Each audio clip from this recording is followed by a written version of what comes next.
राम राम भाइयों, क्या हालचाल। साथियों, ऑर्गेनिक फार्मिंग जब हम करते हैं तो उसमें एक बहुत ही मेजर समस्या ये आती है कि हम अपने पौधों के लिए जो उनकी खुराक है उसकी पूर्ति कैसे करें। और ये बात हम सब जानते हैं कि कोई भी प्लांट की ऑप्टिमम ग्रोथ के लिए उसको खुराक देनी बहुत ज़रूरी है।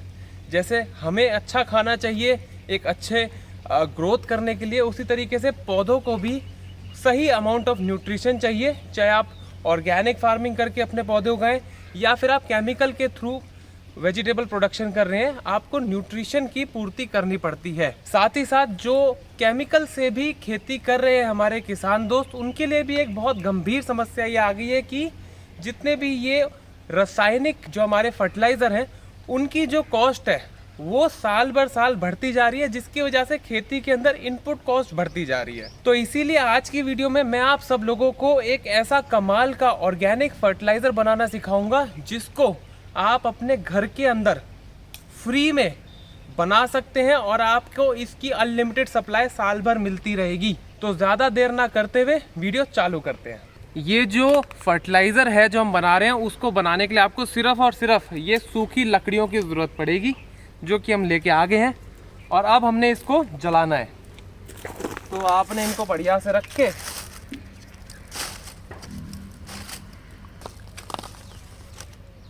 आग लगानी है।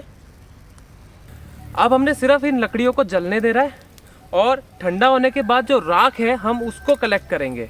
अगर आपके पास ऐसी कोई जलाने की व्यवस्था ना हो तो कोई बात नहीं, आपके यहाँ पे चूल्हा तो ज़रूर होगा। तो अभी हम चूल्हे पे चलते हैं और वहाँ से राख ले लेते हैं।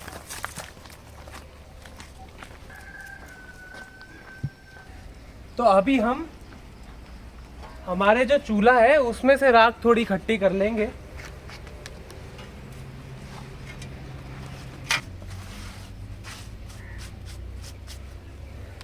और इसको हम अपने घड़े के अंदर स्टोर कर लेंगे।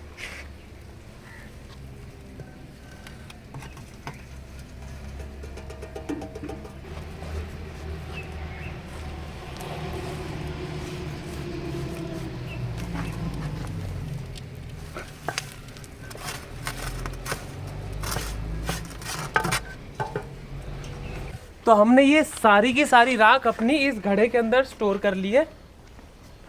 और मैं आपको बताना चाहूँगा कि पुराने ज़माने के अंदर इसी तरीके से सारी राख को स्टोर करके रखा जाता था, क्योंकि ये जो राख होती है इसके अंदर बहुत ही अच्छी मात्रा के अंदर पोटाश होता है। पोटाश जो हमारा एक बहुत ही इम्पॉर्टेंट माइक्रो न्यूट्रिएंट है, उसका नाम एक्चुअल में इसी स्टोरेज मैकेनिज़्म से पड़ा था।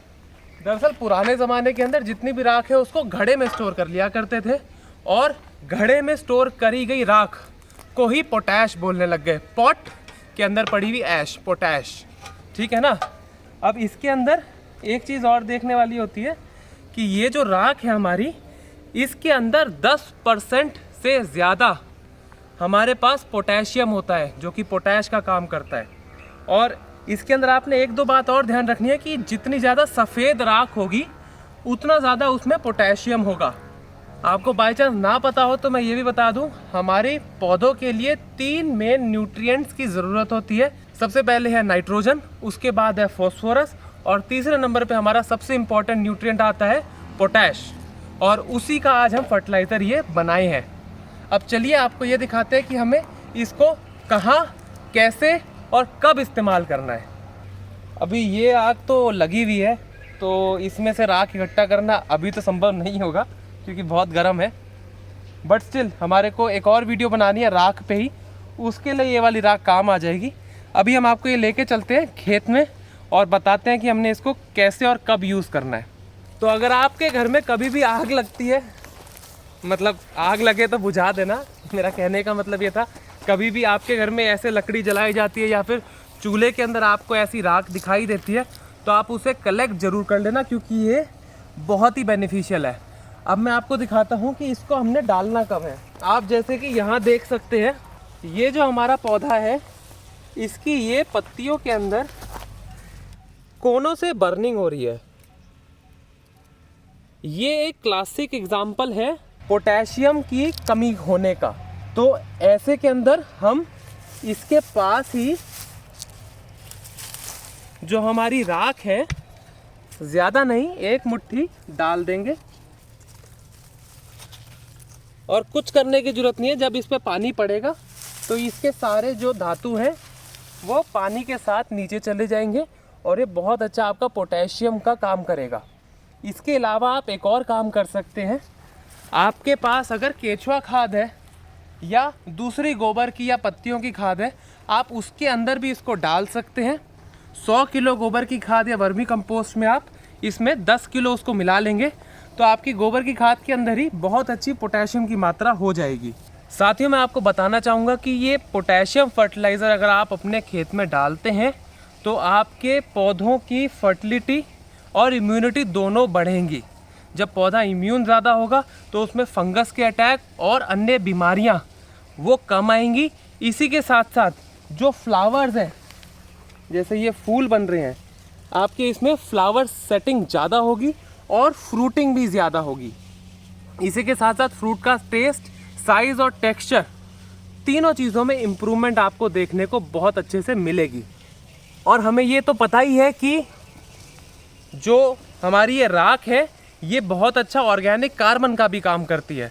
तो अगर आप इसको खेत पे समय समय पे डालेंगे तो ऐसे के अंदर आपके खेत में जो आपका सॉइल स्ट्रक्चर है वो इम्प्रूव होगा। यानी कि अगर आपकी ज़मीन बहुत सख्त है, कठोर है, क्लेई है, तो उसके अंदर भुरभुरापन आएगा और वाटर रिटेंशन भी अच्छे से इंक्रीज़ हो जाएगी।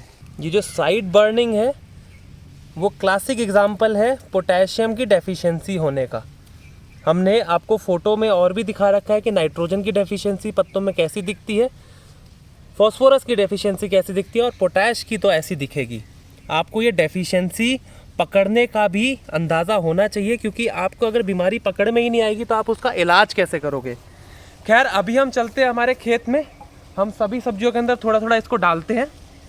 तो हमने अपनी घिया में डाल दिया, तोरी में डाल दिया। ये छप्पल कद्दू है हमारा, कितनी अच्छी इसमें फ्रूटिंग आ रही है। ये देख सकते हैं हमारे पास देसी छप्पल कद्दू भी है, इसके अंदर भी हम अच्छे से राख डालेंगे।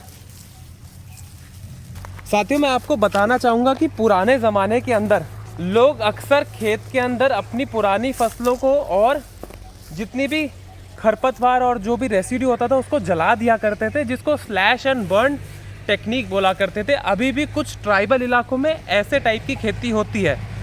उस टाइप की खेती जिसके अंदर हम अपने खेत के अंदर आग लगा देते हैं और पूरे के अंदर हम सभी अपने पेड़ पौधों को मिट्टी में मिला देते हैं, वो टेक्निक पहले टाइम पे इसीलिए करते थे क्योंकि उससे पोटैश की रिप्लेनिशमेंट हो जाती थी और हमारी ज़मीन फर्टाइल होती थी।